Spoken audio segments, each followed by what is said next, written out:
Hi everyone. I'm going to be talking about engagement and child protective services as my agency training presentation.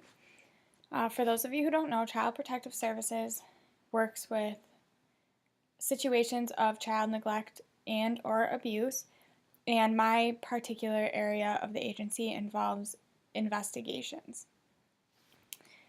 Engagement is something that we have learned in all of our classes. It's something that comes up as social workers in all aspects of our field of study. And it's something we use everywhere we go, including not just in our professions, but in life as well. While these skills are common, they're unique in every given situation, especially as a CPS worker. As CPS workers, we never know what we're going to be dealing with each day, so we have to use our skills and adjust them per situation. I'm going to be talking about the different ways that we can use engagement skills in different scenarios with CPS while considering the challenges regarding human rights and trauma-informed care. So, engagement, as said before, is one of the most important parts of working as a caseworker, but it's also one of the most challenging. In order to conduct an investigation, provide any type of service to a client, use trauma-informed care, or anything, a caseworker has to begin with engaging the client. When we go to a client's door, we tell them who we are and we tell them that we're starting an investigation for child neglect or abuse. This can be very difficult, and it's often met with negative reactions by clients. It can be extremely difficult to get a client to be willing to work with us. And one principle of trauma-informed care that can be the most difficult when trying to engage a client is trust. Our clients, which are often the caregivers or parents, so I will be using those terms throughout the presentation, but they often have a guard up and they have a lot of trust issues with professionals in their lives. These professionals could be mental health workers, substance abuse counselors, medical providers, educators, law enforcement, etc. And they often have trust issues with the professionals, especially when a lot of times the referrals that we get come from these professionals and they know that deep down. So this can also affect, excuse me, that trust. So I begin engaging a client by making sure that they know that I have their best interests, their family's best interests, and their children's best interests at heart. The primary goal is to make sure everybody's safe and doing the right thing. So when I go to a house beginning an investigation, I always make sure I'm transparent, and this is how I build that trust. So I start with an introduction and I explain exactly why I'm there. I tell them who I am, what agency I'm from, and I'm honest and straightforward. I will tell them what to expect, and I won't beat around the bush. I will tell them exactly, what the concerns are. If the concerns are drugs, I will tell them that, there's concerns of drugs. If the concerns are that they're not sending their kid to school, then I will tell them, this is what's happening, what's going on. And I always make sure that I'm respectful in their homes. So this is often done without even using words, and this is just based on presentation and how you talk to someone. It's very easy to come across as authoritative when telling someone what they're being accused of or what they may be doing wrong. So you have to be mindful of this when you're introducing yourself and why you're there. And this has to do with the respect thing, and it's very important to begin engaging the client because they'll shut right down if they feel that you're coming in there and judging them or telling them what they're doing wrong or how to parent. That one comes up a lot. Clients get really offended when they feel that you're coming in there and telling them how to parent because they have their own culture and they have their own way of doing things, and that might not be wrong, but something in their home might be potentially putting their children at risk, and that's what we're there to address. Another way to build trustworthiness, with building trustworthiness and using engagement, it has to do with safety. Our number one priority is safety of the children. That's our job. That's what we're there to do. But we also consider the safety of the caregiver. And, this has to do with us saying who we are because they're allowing us into their home. But it's also looking at who else is around. If it's a domestic violence situation, we consider where the abuser is. Are they in the room? Can we talk to the caregiver privately? We want to consider their safety because if the caregiver's not safe, then there's a good chance the children aren't safe either. And finally, personal safety is important. And this is done just by being open about who you are, wearing your badge, being aware of cues. Is the client getting upset? What's around? Look at your surroundings. That all has to do with engagement and safety.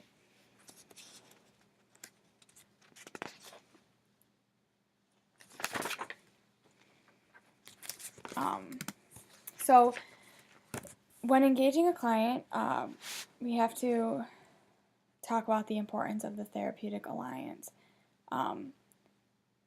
When we're coming in and telling a client, or a caregiver that we're there because there's been allegations of them neglecting or abusing their child, we have to find this balance between telling them that and also beginning to build a positive client-worker relationship. And that seems almost impossible because how are you supposed to do those two things at the same time? And the key to doing this is using engagement skills to build a therapeutic alliance and make sure that the parent knows that you're there to work with them and you want to understand them and you want to hear what they have to say. Sometimes clients have said, they had a bad experience with a caseworker or someone they know had a bad experience with a caseworker because they came in there and just began telling them what to do and they felt like they were being disrespected and they weren't being understood. So that is something that as caseworkers we have to be aware of as we engage a client. How are we talking to them? How are we engaging them?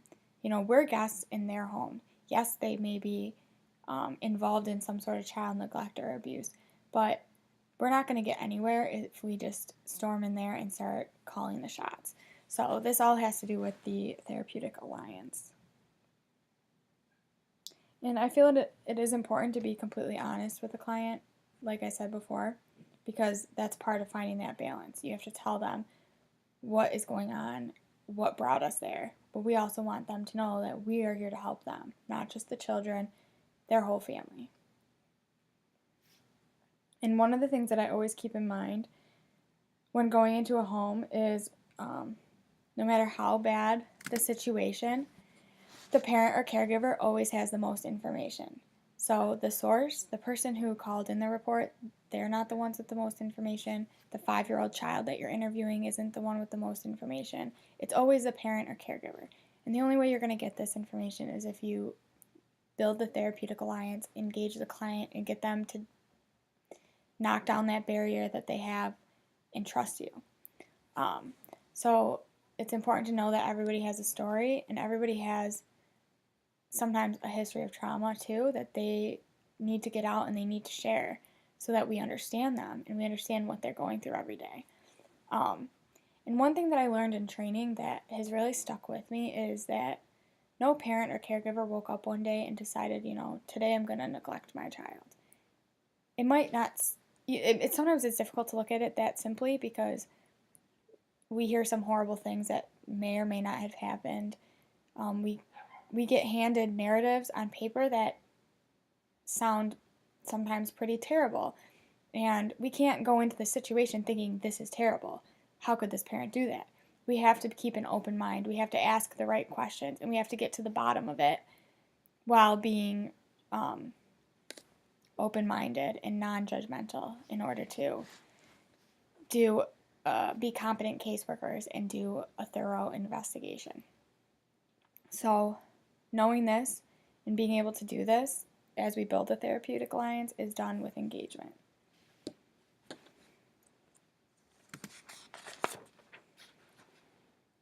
And sometimes parents have trauma history of their own, which I said before, that they are working through or need help getting and they need help getting connected to services. So once we become involved and we hear their story, we can start working together with them to see what their needs are. And this is where the use of empathy as an engagement skill comes into play.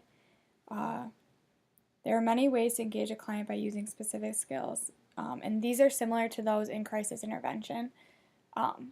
Sometimes the crisis has passed by the time we get there, but we always have to treat it like it's similar to the crisis intervention in terms of how we're going to listen to them, how we're going to engage them, and how we're going to use verbal and nonverbal communication to reflect empathy.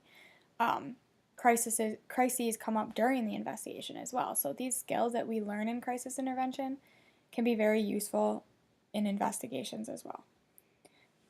According to James and Gilliland, communicating empathy involves attending, verbally communicating understanding, reflection, nonverbal communication, and silence. So attending is the first thing, and that is done through eye contact, facial expressions, nonverbal cues. One thing that is important is to be aware of what kind of expressions that you're making when you're listening to someone tell their story, because I've often caught myself frowning or furrowing my eyebrows while listening to someone because they're talking about some pretty heavy stuff and the circumstances are sensitive. And I've never had someone say, are you judging me? Or your facial expression is telling me that you aren't listening to me or that you're not understanding me. I've never had someone say that, but I can see in their eyes how they're interpreting my expressions. So that's something to be aware of because that can really hurt the engagement process and can shut a client right down. If they think you're judging them, then they might keep some stuff, they might hold back when they're telling the story, they might lie, they might just stop talking altogether. So you have to be mindful of this as you would try to engage the client and hear them tell their story. And another part of attending is smiling, which I know people associate smiling with happiness and fun, but sometimes it just shows that you're listening and that you're hearing what the person's saying. Another way to use the engagement skill of empathy is by reflecting.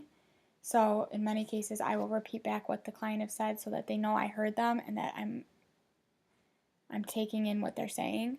I also use phrases like I understand and I hear what you're saying so that they know that I'm listening and that I am being empathetic. And finally, I also ask questions because I want to make sure that I have everything accurate and I understand exactly what they're saying. This is important not just for the engagement piece, but also for the investigation piece, because as a professional, you need to make sure that you have everything accurate on paper and written down. You don't want things getting confused down the road because that's only going to hurt everybody in the whole relationship, and it could potentially hurt the client. So, questions are always important. And this also lets them know that you're listening to them.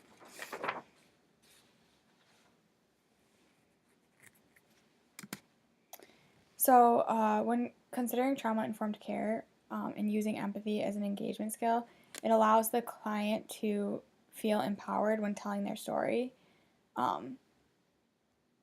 This sometimes is the client's first time telling their story, especially if they, have never had the chance to tell it before. Some examples are with domestic violence situations. A kid who witnessed it will go and tell somebody at school, and then the school will make a referral. And it's our first time talking to the victim and addressing something like this. So this could be their first time sharing their story.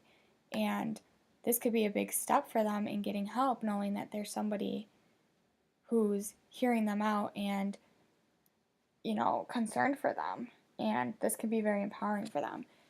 It's also sometimes could be the first time a child's able to share their story. When you go in and you tell them, I'm here for you and I want to hear your honest story about what's going on at home. And this just can be very empowering for them. And these types of interactions are only going to happen through the use of competent and great engagement skills. So another principle of trauma-informed care that has to do with engagement is choice. I said before that the majority of information regarding a case is going to come from the parent caregiver themselves. So sometimes a client will feel helpless when we come to their door because no matter what they say, we can't just withdraw the investigation. We have to do it. And we have to do it and treat it the same as every investigation in terms of no matter how big or small someone might think the allegations are, we have to take each investigation the same. So sometimes a client can feel hopeless, especially if they feel that they did nothing wrong. The first thing they ask is who would say such a thing, and this also makes them feel hopeless because we can't tell them because there's source confidentiality, and sometimes the source is kept anonymous from even us. So this makes a client feel even more helpless in the matter. So I always make sure when engaging them to let them know that the investigation is going to happen and they're going to have a say in it and they're going to be part of the process. And I want them to know that I'm going to work with them through this difficult time. So when making safety plans, we work with the caregiver. They make the choice. They make the safety plan. And this is important too because if we're making the plans and we're telling them what to do, then we can't be sure that they're on the same page as us or that they're even willing. So I always encourage them to 100% show that they have choice and make decisions because that is the only way that we're going to be successful during this investigation. It's the only way we're going to be successful in keeping a child safe as well. So using verbal communication is important because I need to make sure that they know what their rights are and that they have choice in the matter. And this also has to do with the final goal being permanency, which is usually keeping the kid with the parent or returning a kid to a parent. So in order for this to happen, I need to make sure the caregiver knows that they have the ability to make choices and decisions during the investigation and that their input is valued throughout the process because the goal is to always have them be involved. So they need to have choice in the matter, no matter what the circumstance.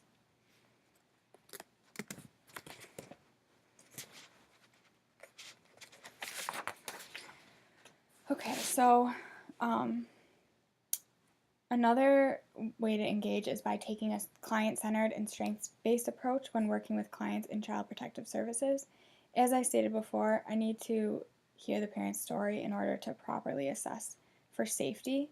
And in doing this, I look for strengths. So sometimes when they're talking to me, they talk about interpersonal relationships, proactive decisions regarding treatment, such as mental health treatment that they got involved in or substance abuse treatment that they got involved in, work ethic, relationship with the child, relationship with the child's teachers. These are all strengths that'll come up throughout conversation, and I always make sure I point them out, and let the client know that these are strengths and that these are positive things in their lives. It has been said that if we look for something wrong, we will find it, but if we look for something positive, we'll find that too. And so there's always something positive in the darkest of circumstances. And as caseworkers, we need to have an open mind and find that glimpse of light. So this is essential in dealing with risk reduction and safety planning in Child Protective Services. When using engagement skills, it is also important to consider collaboration. This has to do with choice and strengths-based approach because as I said before, you pull out strengths that often have to do with positive relationships in the client's life. So when looking for these positive relationships, we're sometimes asking the caregiver to allow us to talk to these people in their life by signing releases. And sometimes if a caregiver is afraid or not willing or doesn't know that they need help and they're afraid to tell us that they need help, we hear it from other people. And examples could be if a client lets us talk to their mental health provider, we can learn that they've been working at dealing with this for months and that they're trying to make change and they need something else. They need a little help. And collaboration can help us all be on the same page and understand what's really going on in the client's life and find out what their needs are. So in order to do this, collaboration is all part of the engaging process, and it's using engagement skills to get the client to talk about it and open up to the idea of collaboration, because the more people that get on board, the better things can turn out for the client, and the more the likelihood that that positive change can be made and that help can be, they can be brought in the right direction for help. So that's important. So finally, with regards to engagement, I want to talk about self-care. No matter what the job is, it can be just difficult to do it to the best of our ability if we have other things going on, or if we're stressed out, even just in the job. So with self-care, it is important to find ways to deal with all the stresses in your own life, since work will add to it at times. And with Child Protective Services, you are expected to hear your client's struggles and engage them while hearing about this, and engage them while providing empathy when these circumstances are sometimes very heavy and very difficult. So in order to be able to do this engagement and provide empathy, we have to take care of ourselves. It's very difficult to provide empathy to someone else when we have other things going on and other things on our mind. So the first way to address this is through mindfulness. Practice being in the moment and know when we're having biases and feelings, whether that be about things outside of work or within work. One thing is, when you're given a situation, make sure you're aware of how you feel about it. So if it's a violent situation and you grew up in a violent household, how can you put your own biases to the side and address the situation at hand? If you just got into an argument with a friend and, now you're expected to listen to this client who's talking about stresses in their life, how are you going to put that to the side so you can think about the client and only the client? This is all through self-awareness and being in the moment. And sometimes I feel myself getting stressed and overwhelmed due to the many hats that I wear in my life, whether it's, I have a paper due tonight, so I have to work 8 hours and then I can get to my paper, and how am I going to put that paper aside so I can focus on my job as a caseworker? Or, I'm moving and I have a new house I have to deal with, or my kids, my kid's homesick. How am I going to put that aside so I can work? This is all done through self-awareness, and at CPS, we're not expected to do mindfulness techniques, but I think they're very important. And one thing that I do, which I'm sure everybody has something different, but I keep a notebook, and if I have other things on my mind, I write them down. And that's kind of my way of saying, okay, they're on paper, they don't need to be in my head. I can focus on my job and do the best I can for my client.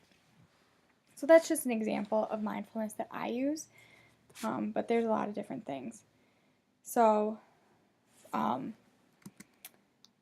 this also has to do with secondary trauma. Mindfulness has to do with secondary trauma because secondary trauma is very common in our profession. And this goes with compassion fatigue, and this all has to do with the weight that we carry around when hearing all these different situations that activate a bunch of emotions inside us, sadness, anger, fear, whatever that may be. These are things that the clients deal with every single day, and they're passing on to us. So we have to learn how to deal with this so that we don't burn out. And so we need to look for ways to deal with the weight of work and find activities to help us replenish. And like I said before, there's a lot of ways to do this, and it can vary from person to person. And our job does not require it, but we do talk about it a lot at work. We talk about what's stressing us out and how we can cope with that so that when we go out on a case and when we talk to a family, we are there for them and we're ready.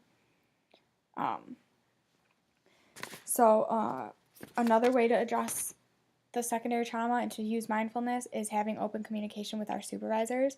This is something that I think is so great about my agency because our supervisors are supportive.